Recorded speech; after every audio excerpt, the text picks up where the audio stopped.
what's really interesting and why I think the processional cycle and understanding it is so important is it gives us an accurate sense of our human history and evolution of consciousness. When we look at how our history is taught, we're told that we came from hunter-gatherers and have evolved across the last 5,000 to 6,000 years to being where we are today as modern humans, and that it's been this linear evolution into more and more advanced ways of being. When you really understand and explore the ancient cultures that we have remnants of from 10, 12,000 years ago, who clearly had a higher understanding of technology, of consciousness, of spirituality than we can even conceive of, we realize that whole understanding of history is not accurate.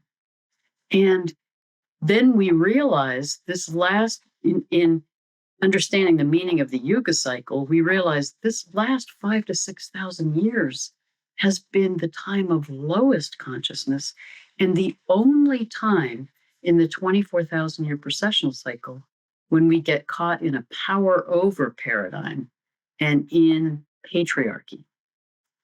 Prior to that, it's not a flip. It's not about matriarchy. It's matrilineal cultures, but it's an honoring of the balance of the sacred masculine and the sacred feminine.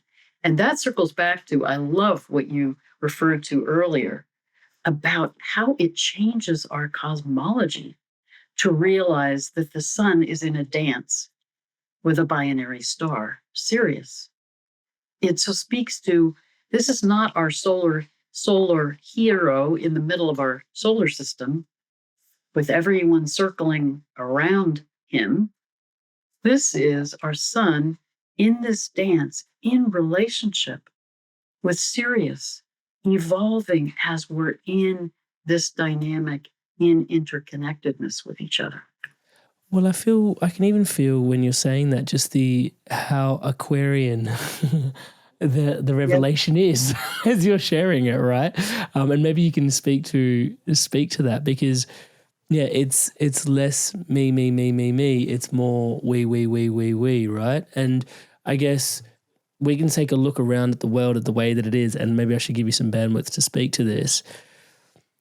Just the sort of, I wish there was a better word than neuroses that comes from like believing that everything orbits around the individual, and how much healing is available for us when we start to come into, well, the shamanistic worldview. Like, it's all about right relation. It's all about right relation.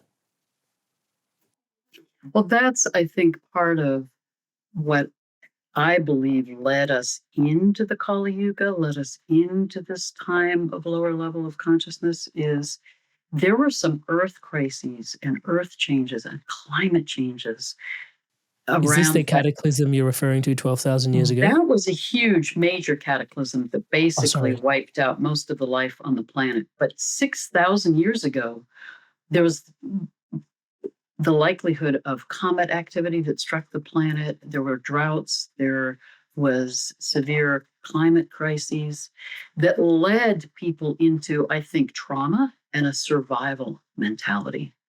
And then if you're caught in trauma, you're caught in that sense of fear and need to cope by being in survival mode and trying to be in control. And I think that's what led us into the increasing power over paradigms. Conquer or be conquered.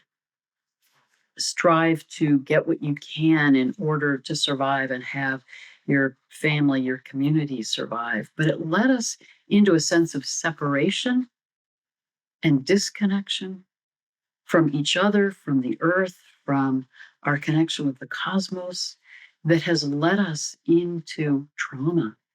And I think we've been caught in these trauma patterns now for the last 5,000 years in particular, which is why there's a major theme in what I talk about in my work, that we need to heal and get out of these trauma patterns and out of this survival of the fittest mentality to remember we're interconnected with all that is. Everything around us is sacred and conscious. we are one with the earth, the sky, the cosmos. And Elizabeth Sahtouris, dear friend, who was an evolution biologist, talks about how the species on the planet start from this immature mentality of survival of the fittest.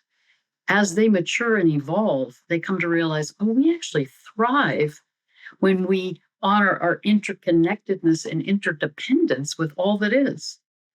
So the species around us on the planet right now have learned that and matured. We as humans are still locked into this survival of the fittest mentality, conquer or be conquered, that is creating massive pain, suffering, and destruction of each other and the planet. Hey there, Inspired Evolutionary. If you absolutely loved this, well then here's a full conversation with this guest on the Inspired Evolution podcast. Check it out now.